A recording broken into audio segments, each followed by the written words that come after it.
to the manager of this event, the honorable parliamentarians and all political leaders that are in this room, the technical leaders and intellectual leaders that are in this room, esteemed participants, I stand in front of you with a lot of humility, knowing that I'm standing in front of people who have been reflecting intensively on education reform. And I'm standing in front of fellow educators, education in the broad sense of learning and not schooling, because sometimes we go too far when we talk about education, we think about children in schools. But we learn all the time, and lifelong learning is learning through life and not learning only in schools. And there are multiple settings. And we are today at this museum, which the brief introduction to I am informed is one of those sort of like learning science park, except it's a learning science museum. And this is part of the architecture of learning or institutions that facilitate learning in Catalonia and in the country. I'm very pleased to be here for the very first time in my life, embarrassingly so, but I'll confess it. And I'm happy to share with you what we are doing at the International Bureau of Education to help member states to respond to all sorts of demands that are placed on education systems in the 21st century. And I think we'll all agree that the only thing constant in the 21st century is change. We'll further agree that the cycles of change, the cycles of innovation are getting shorter and shorter, and therefore the velocity of change, the pace and the complexity of change is getting deeper. We are, the jury is still out. Some say we are at the cusp of the fourth industrial revolution. Some say the train have already left the station. We are in the fourth industrial revolution. But each wave of change and the accumulation of change in the 21st century place high demands on education systems, not only to adapt to change, but also to graduate people who can lead change. And one could say something is happening well in our education systems if we are fueling this much change and innovation in the 21st century. But when you look at the geopolitical distribution of the leaders of change, the innovators who are fueling this change, perhaps not all is well in our education systems. So the effort at the IBE is really to help member states run education systems that can assure everybody quality education that is relevant and that we get equity of that quality, not quality for a few and mediocrity for most. And it's not just relevant and equitable and of quality, but these results are acquired at very high resource efficiency, because an average country cannot afford its education system. That's a fact. Education is one of the most resource-intensive services in any country, and therefore we cannot neglect resource efficiency. But what is it that we are facing going forward in education? One thing that we all agree on, regardless of where you come from, your orientation in its most holistic sense, is that education is the cornerstone of development, because education produces development leaders from all spheres of life. And we understand that development is very complex and holistic. Our 19th century, early 20th century understanding of development, which was heavily economistic and material, is behind us. Now we understand development is far much more complex. It has humanistic element, economic element, political, social, cultural, ethical, moral, religious, that when we talk of a well-rounded, developed person, or a developing or fast developing or satisfactorily developing country, it entails all these. We also know that we can no longer be happy with development if the benefits of that development are very inequitable. So there are many markers of development now. It's a complex concept. And therefore, when we talk about the relevance of education to development, that relevance entails all the elements of development, so it is complex. So education systems, when we talk about relevance at the IBE, we see because there are two phases of relevance. One is responsiveness or reactive. You are responding to the demands from the context, and therefore you are relevant as an education system. But the other side is actually proactive, that you are causing contextual demands, which is the innovative element. And education systems can not only be responding and adapting, they need to be causing disruption through the innovative power and drive of the people that come out of this education system. So we see relevance from those two angles. Now, when you look further after this consensus and say, okay, we all agree that education has to be relevant. It's in our constitutions, it's in our education acts, in every instrument that relates to our education. But what are the concrete instruments for giving effect to policies on the development relevance of education? The policies are there. But what are the concrete the concrete instruments that we use to make that relevance actually happen? And our key argument at the IBE is that curriculum is actually one of the most potent tools for giving effect to policies on the development relevance of education. And I'll go further on that. Now, while we think that curriculum is very important, we also recognize that attaining relevance is one thing, but sustaining relevance in a situation, a context of rapid change is a challenge, because what is relevant now becomes obsolete very fast. So the demand actually is that the education systems, the curriculum themselves, have to be lifelong learning systems themselves. Otherwise, they quickly fossilize, and then we find that we are educating learners for yesterday, for our time, and not for the future. And there is a good amount of unpredictability, because while we know, at least we have decent knowledge of what is happening right now, we can't pretend to have any exactitude about the future. But unknown as the future may be, we have to be prepared. That's the other challenge in curriculum development. How do you prepare learners? And I'm not talking about kids, I'm talking about learners, lifelong, for a future we don't quite know the details of, and we'll get into that. Now, our further argument is that the current conceptualizations of curriculum, if you ask anyone who is an educator, what do you think when you see the word curriculum? What do you think they will tell you? I think of subjects that learners have to learn. I think of the learning processes that children have to go through. Children. I think of teachers. They think of teachers with exercise book, a clunk of red pens marking this exercise book. It's called a course of study. That's the simplest dictionary definition of a curriculum. It's a course you have to run, and it's a course of study. And no matter how much you twist it this way, that way, our contention is that the prevailing understanding of curriculum, concept of curriculum, is not enough to enable us to use curriculum effectively to attain and sustain development relevance of education and learning.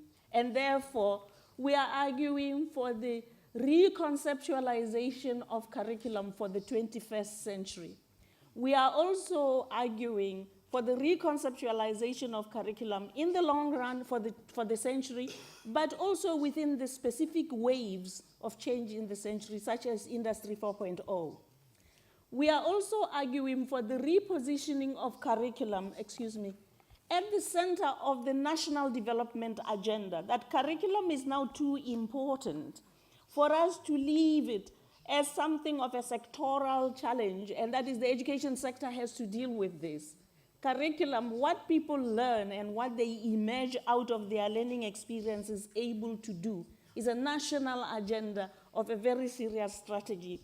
Because if we do believe that we are in a knowledge-driven and technology-driven development, then the core engine of that development are people who can actually accompany the country, whether you are looking at long-term macroeconomic development, microeconomic development, development from those many angles we talked of.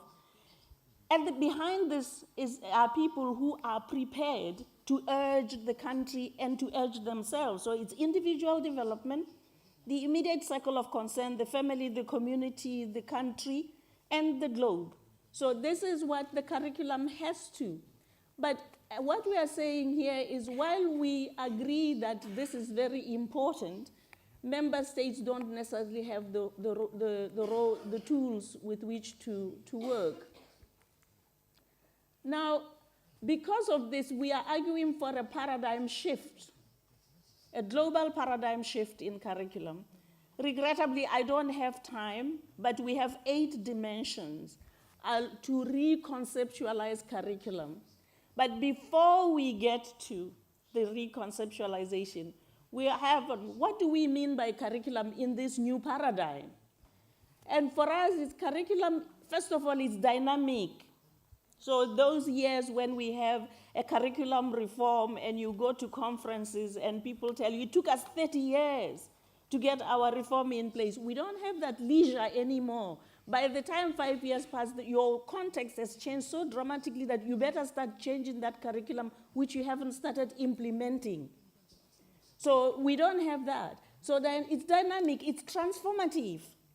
Curriculum is not about conforming or maintaining the status quo, but it's transformative by its nature, and it's an articulation of the collective expectations of the purpose, quality, relevance of education and learning to inclusive, holistic, justice is important, peaceful fulfillment is important, of current and future generations. So if you no longer think of a course of study subjects, teachers, learners, and you think, why do people design curriculum? People design curriculum because they are trying to package in a formal way what people must learn. And therefore, if you say, why should people learn this? You are saying people should learn that because you have certain expectations of what education should fulfill for you individually and for the collective, and you package this through the curriculum, and that is what the curriculum is. It's not about a series of subjects and teachers and kids on playgrounds and co-curricular activities. This is too important. And it has currency and it has a futuristic element. So the curriculum has to be current, but it has to be futuristic at the same time. Now, in the reconceptualization of curriculum, we have 8 dimensions. I'm just going to push them quickly on the screen because we don't have much time. But what I want to highlight is the first dimension, because this is the only dimension I'm going to talk about. This is work in progress at the IBE. We are saying that we need a global paradigm shift to reconceptualize curriculum. And we have 8 dimensions along which to reconceptualize curriculum. And the first dimension is the one I spoke of, is that curriculum is actually the first operational tool for ensuring sustained development relevance of education and learning systems. And we are saying the first, because it's like the first step of saying, okay, what should we know? What should we learn? But curriculum that is not well taught, it is not well learned, and it's not adequately assessed, is a document. So I want us to distinguish a curriculum document, the thing we put on the shelf or in the hands of the educators and the society. And the curriculum itself is a dynamic process, it's a transformative process, but it needs some processes to animate it into impact, the development impact that we are talking about. And that first process is teaching. The second process is learning. And the third process is checking. Was it actually learned, which we call assessment. Now, any one of you in this room knows that one of the biggest challenges in education is not designing the curriculum necessarily, but it's making it happen and have impact. And if you look at the history and the experience of curriculum implementation, it's mainly a series of diminution effect. You start with the official curriculum here with all the lofty goals and everything. We all nod because we nailed it. But then it goes to the classroom.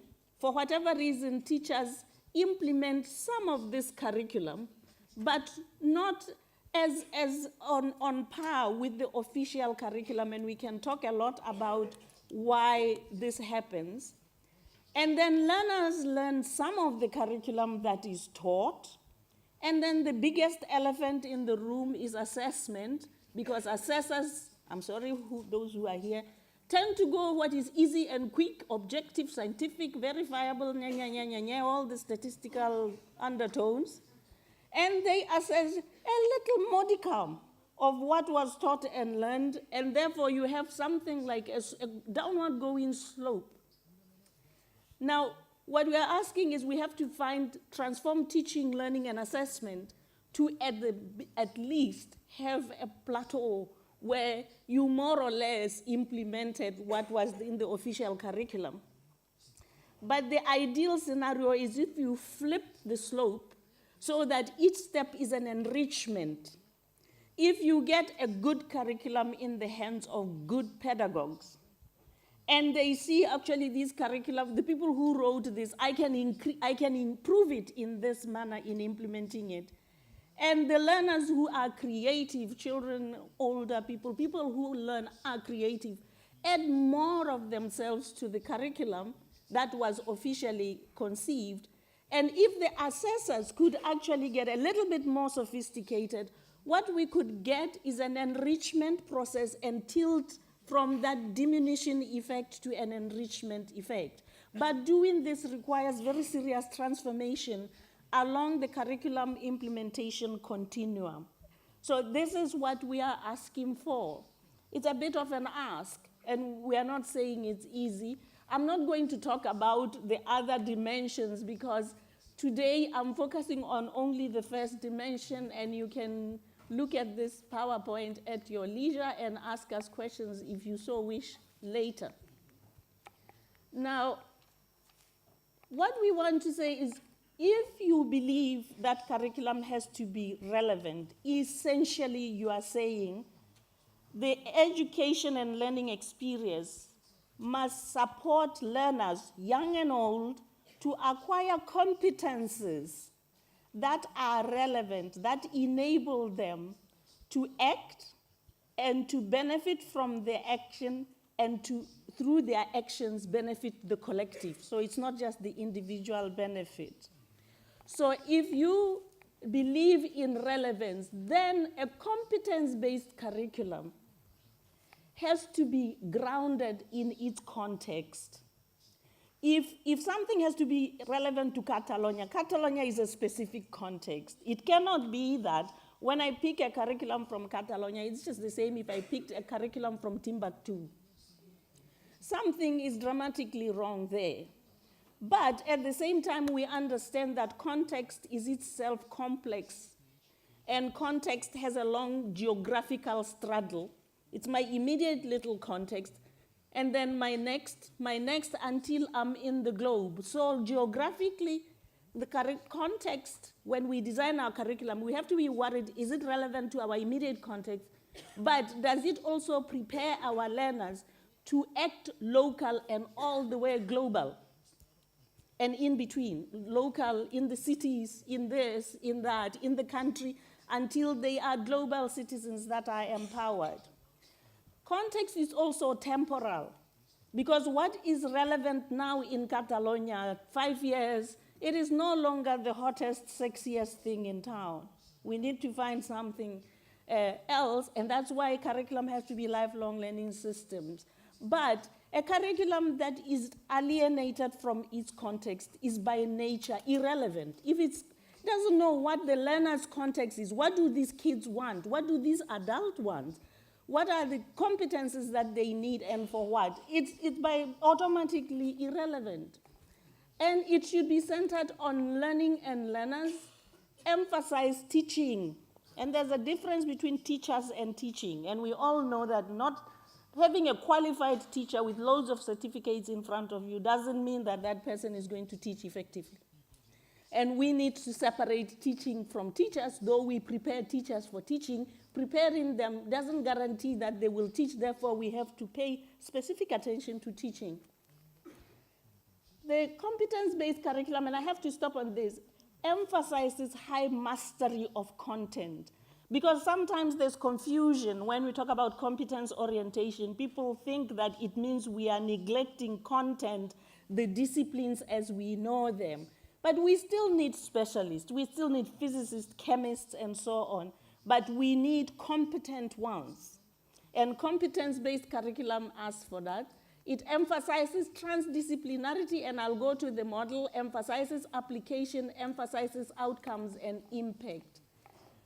Now, if you adopt a competence-based curriculum, the question is, what do we mean by competence-based curriculum? We have many understanding, but for us at the IBE, competence is developmental because you are always becoming competent. It's a state of being.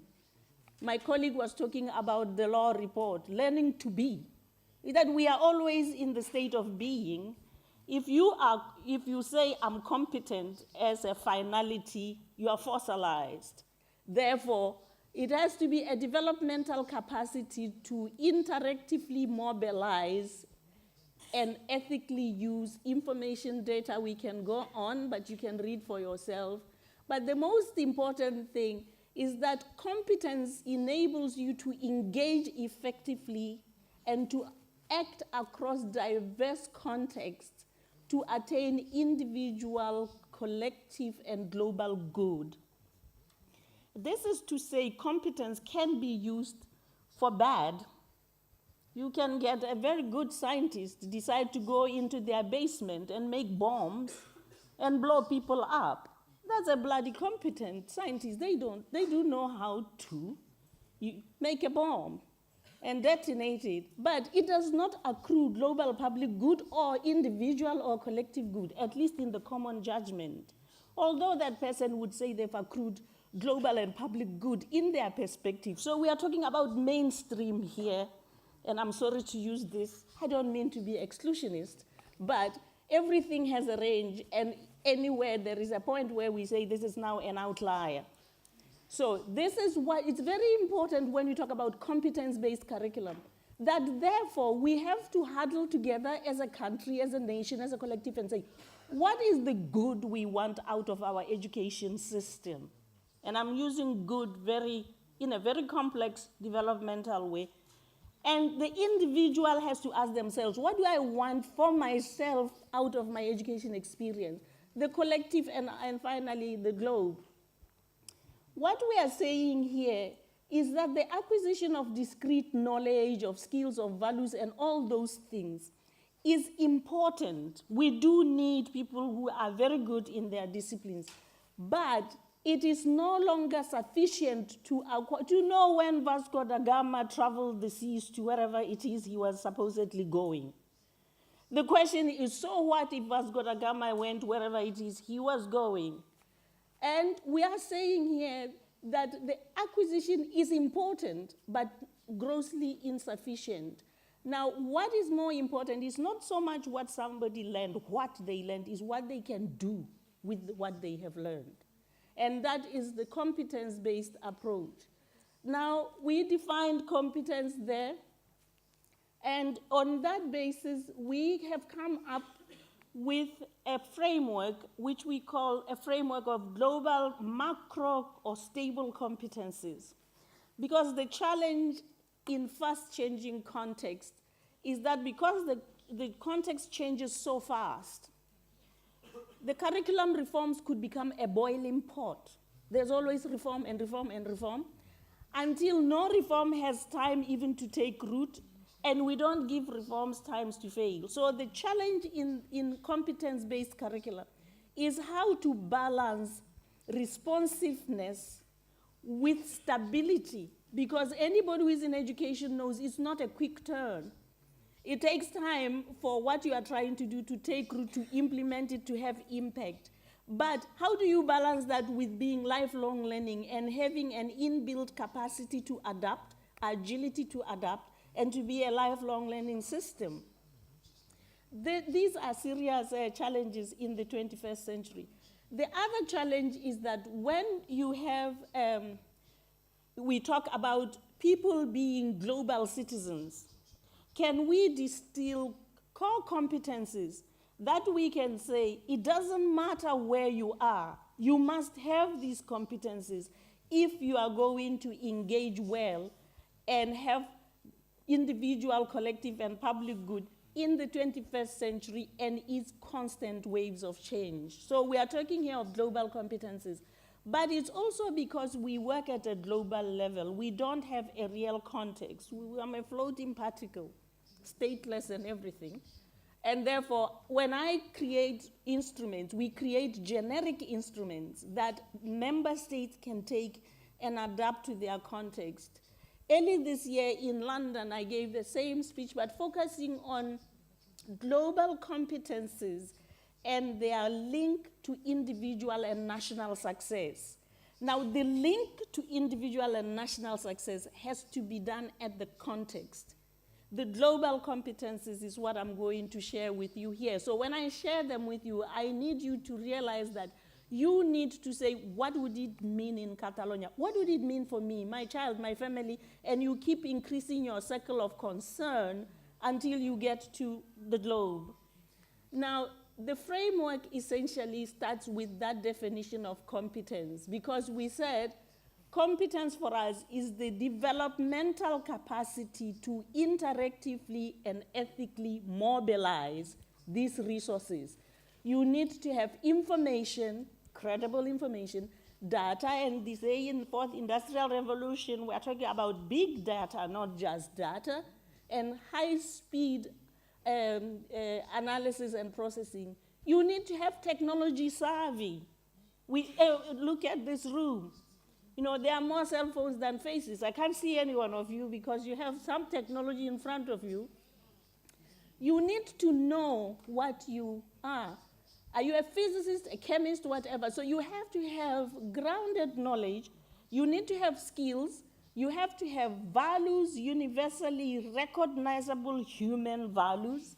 And you need to have attitudes and dispositions. When you act, let me just detour a little bit, and please tell me if I'm overrunning my time.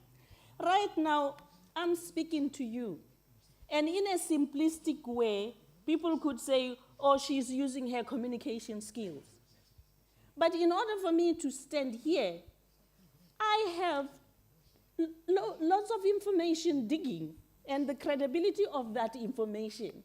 And we had to go through loads and loads of competence frameworks that have been produced in the world, and then call all these actors under one roof twice last year to say, let's sit down and really understand, what do we mean by competence? What do we mean when we use this term? And we found that we meant very different things. So we built consensus. But it came from information first. We had to analyze data. And we are using technology here. When we had drafts of these papers that we are sharing with you, we had a global public square of all heads of curriculum in the member states and an e-forum for them to comment and to build these normative papers with us, so that when they reach them, they don't ask, what is this? We can't sit in Geneva in our boardroom, crank something and say, take it, it's good for you. Only medical doctors get away with that. But we can't get away with that. And it meant that we have to know whatever the hell we are trying to talk about. We have to understand curriculum, we have to understand its history, its concepts, and if you read the background papers, you'll find an overview of that. So there's knowledge here. We have to have the skill of how to put this knowledge together, and we have to have values of respect, consultation, collaboration, and mutual reinforcement. And we have to have attitudes. As I speak to you now, I have to have this. I'm talking to experts here, and I'm here just coming to share the little bit that I know. But all this is going into this speech. And what we may focus on is that it is a communication. But I'm mobilizing all these in order to speak with you here, hopefully, competently. Now, because you mobilize all these resources, you mobilize them interactively. At any point in time, you will find that the weight of one or so of these resources is higher. For instance, if you were preparing as a student or a professor a paper, yes, you have knowledge and whatnot, but there's sometimes when you are just cranking data and analyzing data, so you are digging in and doing your serious data analysis there. But there's sometimes when you have to use your skill in communicating and presenting something. But generally, you mobilize all these, and they interact. That little mesh at the top there is to say that these interact iteratively to produce these competencies. Now, what are the list of competencies that we think they are must know in the 21st century? The first one, the first competence, this clicker is too happier than me, is that if an education system in the 21st century must produce, I said it's not enough to know, it's more important to do something, what you do with what you know. The first competence is that one should know how to learn. When we talk about lifelong learning and we have ineffective learners, then how can you learn? And the reason knowing how to learn is so vital is because what you learned becomes obsolete very fast. But if you know how to learn, you will learn anew. And therefore, when we design our curriculum in Catalonia, when in this massive transformation, can we truly say we've paid enough attention to learning and we have identified key markers of what constitutes an effective learner, effective how to learn, that we are sure whatever you throw in the way of our graduates, they will change and adapt with it, and they will disrupt and cause change. So they are not just adapting. But how to learn is really the source of human resilience, or collective resilience. If you go to, I won't say which country, that gets hit by a little flood, you go to Japan, that was hit by a tsunami, 5 years you go to these two countries, you can't really see the tracks of tsunami in Japan if you didn't know. But if you went to a country that does not have that resilience to adapt and to change and to face challenges and opportunities, it's still reeling under that little flood. And that's the separation of resilience. And that is at an individual level. If we have it through our curriculum, we can then have it at the collective level. And then that's what separates resilient and fragile from fragile states. I know they don't, that term is prohibited now. We are supposed to say states with fragility. But I guess you know what I mean. The second one is self-agency. That we have to produce, are we sure that the curriculum as we are designing it, the way we will teach and learn it, is actually producing self-benefiting agents.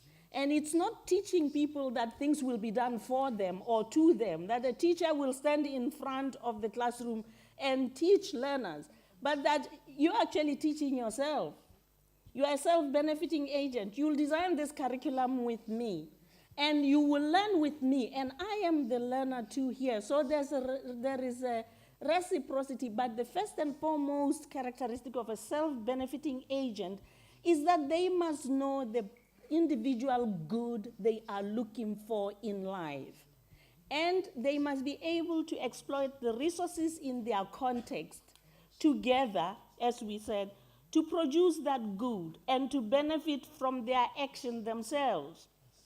At the macro level of you, the people who are decision makers, we have to create an enabling environment for learners to demonstrate self-agency. Self-agency does not happen in a vacuum. Now, the third competence is, yes, you are a self-benefiting agent, but you also know there is the limit of your agency. It needs others to augment your agency. It's called interacting, we call it interacting with others. The law report called learning to live together.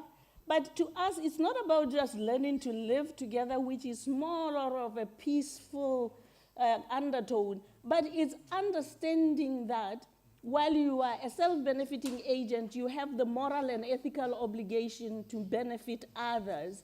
And in benefiting others, you generally have to interact with others. And the humility to understand when you are self-benefiting, you rely on others to augment you. And under this, in the competence framework, you have teamwork, collaboration, whatnot. These are the itty-bitty demonstrations of interacting effectively with others. But they are not the actual global master competence that we are behind, which is the more steady competences, as we put. And then the interacting the first, I skipped. This is interacting with resources. And interacting with resources is also about sustainability. You know, responsible consumption. Do you know how to use resources around you, but to use them ethically, responsibly, and so on? And then I've already talked about interacting with others. We think that a 21st century citizen must have the competence to interact in and with the world. And there's a difference, interacting with the world or interacting in the world. As a world global stage player, I occupied my space in the world and I interact in this world, but I also interact with the world. And there are little itty-bitty examples there, we don't have time. And then we must have transdisciplinarity.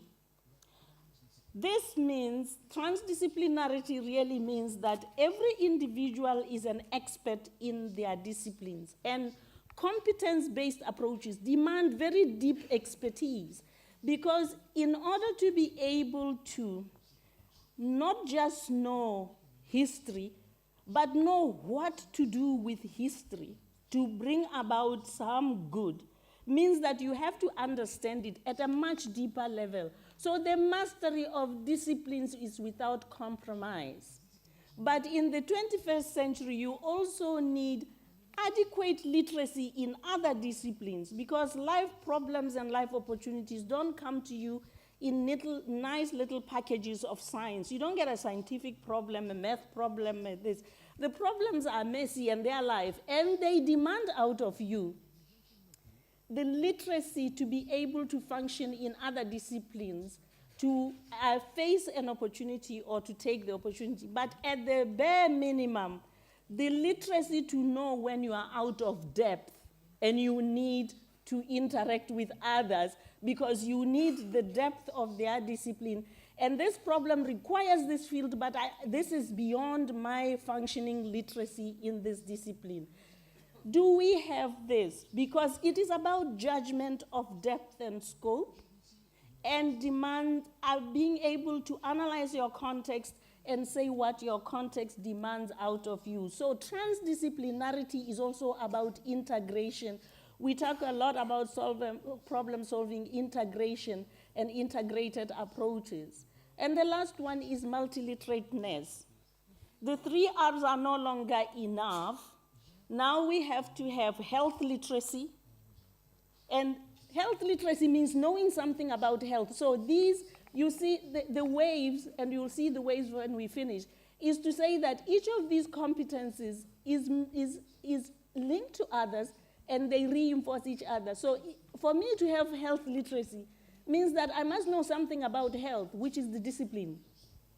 But maybe at just a literate level, but I know when now I have to go and see a medical person who knows what they are doing.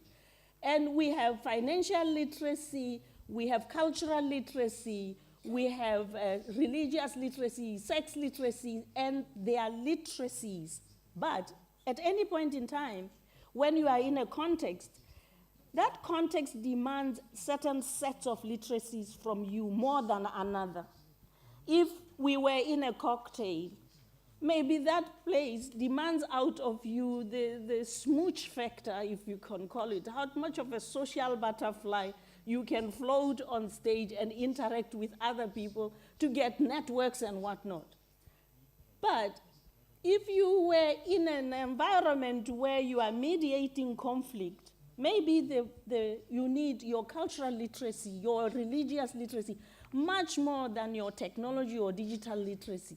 If you are in another environment, so the whole thing about, that's why we said competence-based curriculum, it's tethered in understanding the context.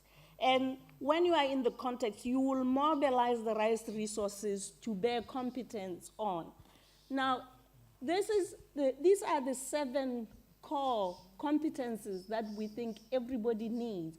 But underneath each, there are markers, or what we call the micro competencies, that each curriculum designer in a particular context can choose. But I think if we start quarreling anywhere that we don't need people to know how to learn or be self-agents, then I think we are in a little bit of muddy waters. And this was about striking simplicity. What are the 7 core or the few core? We wanted to say what are the 5, we couldn't, because we kept adding something. And at the end of the day, there is room for contextualization, there is room for localization, but there is room for globalization as well. Basically, when you have these competencies, if we have them realize those goods, as I said, you could pretty much map, for instance, this literacy, like cultural literacies, we can say social cohesion, peace, and so on. You can pretty much, when we design the actual curriculum, we map the competencies by the weight of contribution to the type of public, individual, and collective good. So basically, the framework we have looks something like this. Now, teaching in a competence-based curriculum, the challenge for teachers is creating contexts that enable learners to demonstrate that competence. And you can fabricate, improvise a context, or you can take real life context. You know, there is a gang war in your neighborhood. Can we do a school project? Education in competence-based orientation is no longer preparation for life, like you were being prepared for life through education, and then you will stop your education and go and live. Education is living, as John Dewey has always said, but it really now means we have to always be looking at real-life context through which we will use the content, the subjects, the discipline, to enable learners to acquire these competencies. In terms of sequencing of the curriculum, it means once we've identified the competencies at the global level like this, we then have to identify domain-specific competencies, because competencies aren't necessarily generic. For instance, if we talk about creativity, and we take a poet, we take a painter, we take a physicist, and say, demonstrate your creativity. They are going to demonstrate creativity, and it will give us a wow effect, but it will be very different. If you have a conflictual situation and you say to a physicist, a chemist, a rabbi, you know, an elder who is a cultural oracle, and say, can you broker peace in here? And you want them to show their competence at negotiation, they are going to approach this very differently. So the question is, how do we take these global competencies and then take them into domain-specific competencies. Once we reach the domain-specific competencies, now I'm getting the techniques of curriculum design, is to create developmental progressions of this competence. What does creativity look like for a kindergarten kid?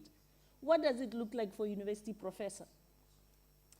And then for curriculum, for the vertical articulation or the sequencing of curriculum, we have to have these developmental progressions enough to say, this is adequate competence in this area for a lower primary school graduate, but it's not adequate for a senior secondary school graduate. These developmental progressions is what will gird the vertical articulation and the transition of learners through the levels of education and learning. But they are also extremely important in creating assessment rubrics to verify whether the child is developmental. We said competence is a developmental capacity. Is the learner progressing developmentally through this? It also means when we assess, the way we write the report is that it's not Johnny got an A in math, or he's number 1 in the classroom, or number 4. It is that Johnny can actually do this in mathematics. And a narrative report goes to parents, but it has very serious implications for how we teach. It has very serious implications for how we create an enabling environment for learners to learn and how they learn. It has very serious implications how much we trust teachers to do continuous assessment. The developmental progression, or what we call assessed progression, means that you have to assess learners continuously. And in broad strokes, it means that assessment has to understand a competence that we are trying to assess if it's being acquired. It cannot be a quick pen and paper assessment and we say we are home dry, because if we do that, we are back to this slope of the curriculum continuum and it will get just deeper. It can actually get deeper if the curriculum design is competence-oriented, but the actual assessment is left behind. You better know that you are going on a downward slope very fast, no matter what you can do, because teachers are smart, parents are smart, children are smart. Teachers know that they are judged on how their learners perform on assessments, even if that assessment is bogus. Parents know that the future of their children, the life chances of their children depends on how they perform an assessment, and learners know that they feel good when they've passed. And therefore, we converge. Assessment, what I call the elephant in the room, can actually design a curriculum. Assessment is a curriculum by default. And therefore, we must be aware of assessment, but transforming assessment to assess for learning and to assess the developmental progression. Assessment can be a very powerful diagnostic tool for us that actually helps us to walk backwards and iteratively improve our curriculum design and our teaching. So I'm going to stop here in a quick and dirty blah, blah, blah, because this is too big a topic for me to cover in this time, and I'm very aware that I've overrun my time. Thank you very much, sir. Thank you.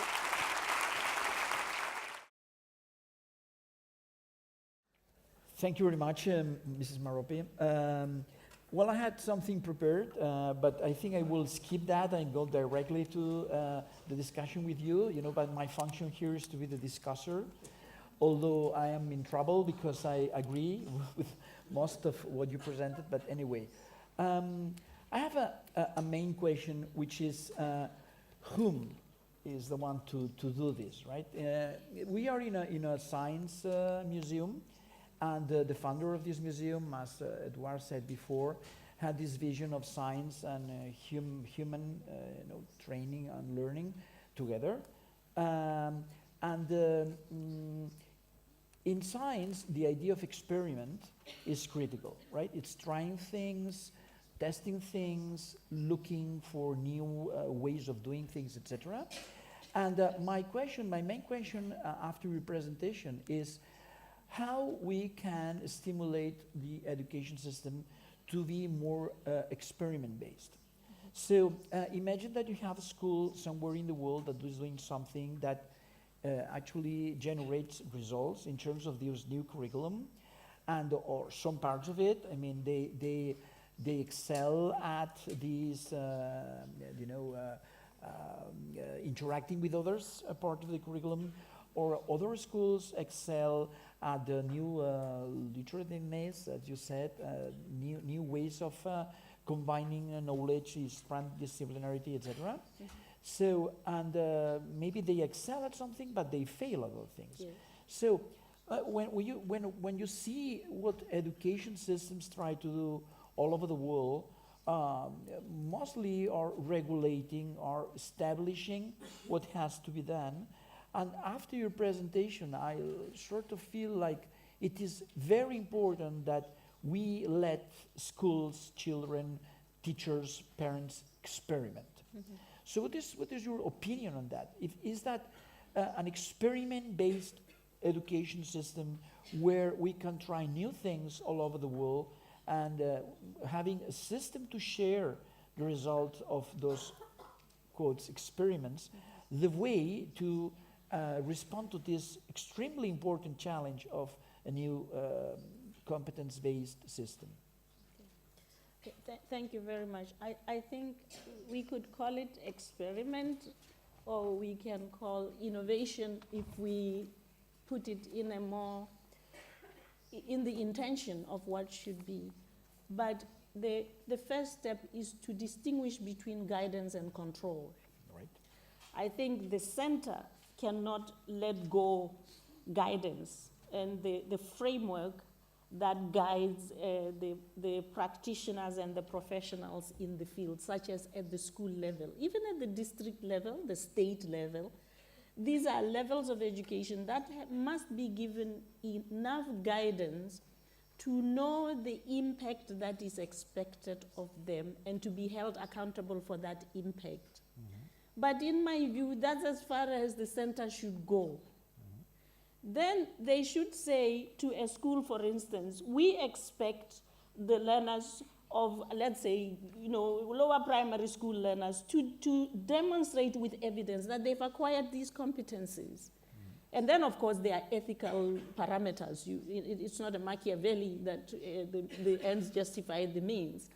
But then, after that, you leave professionals to actually experiment with what are the best methodologies for them to reach that impact. Then what we have is the result, but we don't straitjacket people and kill their creativity by controlling. So if we separate and we err on the side of guidance, we set the broad parameters, but we allow room, just like we were saying, the IBE works on generic frameworks, but we expect a country will take this and contextualize. The country should do the same to the lower levels, the decentralized level. But the school is most important, because if we were in medical, this is the clinic. This is where the learning takes place. But teachers also have to let go children. For children to learn, to discover how they learn and what is easier for them to acquire and to enjoy learning. If, again, you take kids lockstep and you put them in a mold, you are doing, the experimentation is killed. I like the idea about sharing the results of these experiments. And with technology, yesterday we were talking about how with technology, we can actually create more room for peer learning. Teachers are professionals. They are seasoned, consummate professionals. And they know a lot, but like any professional, they struggle with a lot. But then for every something that one teacher is struggling with, the other teacher knows how to do that very well. So if we could create communities of practice and allow teachers the space to share their experiences, what we may find is a buzz, just an intellectual buzz, because, and what is important, it's real-time support. When I am stuck, it could be just a pedagogical approach, or how to assess this unit or this particular competence. There is another teacher to quickly say, this is how you can do it. So I think experimentation needs for us to let go of the temptation to control, in my view. I think it's a very interesting point because there are too many people in the education to not be considered as a source of potential knowledge. So there's why just a bunch of people are designing what to do, where you have literally millions of people on the education around the world that could contribute. One of the interesting points of how can I help in these discussions that I do not come from the education field. I'm mostly engaged in business activities. And when you look at how businesses have changed in the last, say, 20 years, is that they opened their borders to ideas coming from outside. Yes. So innovation nowadays is something more open than it used to be. And nowadays, you as a company are absolutely open to discover, detect, explore, look for things, ideas outside of your borders in order to pick the most interesting ones and use them inside your organization. So I think this idea of sharing is very important. Yeah. There's another issue that I think was very important and very relevant in your presentation as far as I can understand, is the idea of education as a tool to lead change. So I understand that you use many times the terms adaptation. I mean that the education has to adapt to the context, whatever. But you also stress the idea that the role of education is also to educate people that could lead change.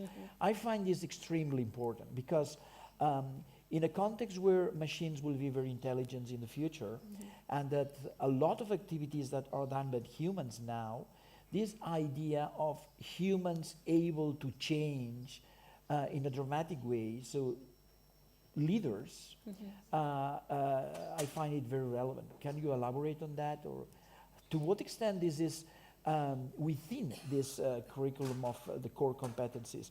Do these competencies really help to generate these change leaders that we will need? I think if we just don't have the time to get into the details, but if we look at the scenario of the AI, especially in Industry 4.0 and probably beyond, I think one thing we can be sure of is that technology will just keep getting more intense and more complex. But and we know the jury is out. I'm sure you all follow the debates that whether the Industry 4.0 is going to render us unemployed because of automation and the machines have taken over our world. Let me just share a little joke quickly. When I was a graduate student doing my dissertation, I read this quote, can't remember, but I used it recently again, that the factory of the future will have 3 employees. I'm sure you know of this. The first one will be a machine, the second one will be a dog, and the third one will be man. The machine will be there to do the work, man will be there to feed the dog, and the dog will be there to ensure that the man does not touch the machine. And I thought, how absurd. You know, it was such a joke. But that is such a joke. And now when you look at AI and you look at the automation and augmentation pushing, it is quite possible. But as I said in the papers that led to this, the beauty about men in Industry 4.0 is they will more than feed the dog, because they will be the ones designing the next and the next and the next machine. Right. But the challenge is the human intelligence, machine intelligence interface, and the human-machine interface in production, and the machine product interface when product can communicate to the machine for corrective measures at the height of automation. Yeah. But behind this would be backline designers.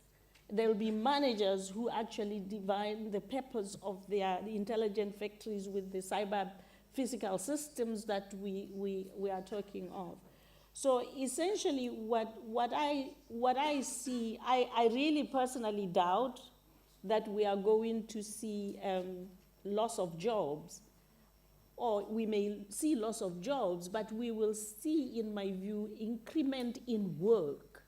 And the opportunity to take up work is going to be what divides those who will be engaged productively and effectively in monetary terms. Right. But this means that the education system, the competences that we are looking at, for instance, we are working on a huge initiative at the IBE on how to get learners technology ready. And that's as far as we can say. What are the enablers? And that's the curriculum question now. The people who are leading AI, and we are working with AI gurus and the technologies to help us along this in a transdisciplinary way. What is it that enabled them to become technologists? So the curriculum has to look for the enablers. What are the prerequisite competencies that gets one technology ready and that increases the opportunity that you can specialize in a field? Yeah. And if we ask those questions during curriculum design, the goalpost will keep shifting, because as new technologies emerge, the enablers will change. Yeah. But what we are changing is not the stable competences, but the micro competence. And that's where the balance between stability and change will be struck. Actually, I do agree. In the presentation that I was preparing with this title, Humans, Times, Machines, the main conclusions that I got after reading, I mean, everything you read now about the world is coming, I mean, the briefing will be that the opportunity of humans in the next decades is just to be humans. Yes. So we have to reconsider what is to be human and what capacities, skills, attitudes, etc. So you cannot compete with machines. No. You have to work with machines. Yes. So I really like this 7-point curriculum that you presented, because I think most of these 7 points are aligned with the idea of making the most out of a human. So humans have some competencies that are creativity, empathy, inspiration, the capacity to respond fast to a new situation. I mean, exceptions. And when you work on artificial intelligence, the thing that you understand is that humans are very good at dealing with exceptions, and machines are very good at leading with routines. So in this new world where machines, smart machines, will be a reality, do you think that building or crafting these humans is the way to go? Crafting humans. The mantra we used during some of the debates when we were doing this work was, how do we humanize Industry 4.0? Because when you listen to the discourse, you feel like the machines are going to run us out of town, and we might not have space as humans. And we really had to dig deeper on what are those core elements that a machine depends on a human for the machine to mimic. Right. At the end of the day, machines, the intelligent machines, are mimicking human intelligence. The brain is the best machine. We don't always optimize our brain, and that's why humans create artificial intelligence. They create the machines, the intelligent machines. It is not the other way around, although some get very close to saying that these machines will get so intelligent they'll have a life of their own. You have the Internet of Things, they will communicate, and they may take a course of their own, and you feel like the Martians are in town. Sometimes you get very creepy. But the whole purpose of this was, yes, at the same time, we cannot ignore that technology is very important, and it's a very sophisticated element. But we do need to be very careful not to take humanity out of humans in the quest for being avant-garde and being with it, and in the quest for being technology savvy, that we stop and forget that, and this is why for us these literacies, like cultural literacies, and we emphasize using knowledge ethically and morally, because there are ethics behind the technology as well. So yes, it is a challenge that we have to keep being reminded over and over and over again that the thing that made machines and artificial intelligence possible is actually humans. It's not that there were machines and they designed us. There were us and we designed the machines. So far. So far. And hopefully that way. But at the same time, we don't know the future of this artificial intelligence. But keeping this human, and not joking anymore, is going to be one of the most serious challenges of the future as I see it. I think most people agree that the future is not one of automating, but one of augmenting. So the idea is how you multiply your capacities with tools or machines, smart machines, etc. So I find it very interesting, this discussion on a new humanism, understood not as usual in terms of liberal arts, but in terms of making the most out of the human possibilities, the human characteristics, the human skills. I think we have some minutes for some questions. I wonder whether there are questions around in the floor. Did you get some of them? Okay, so I may act as a translator and.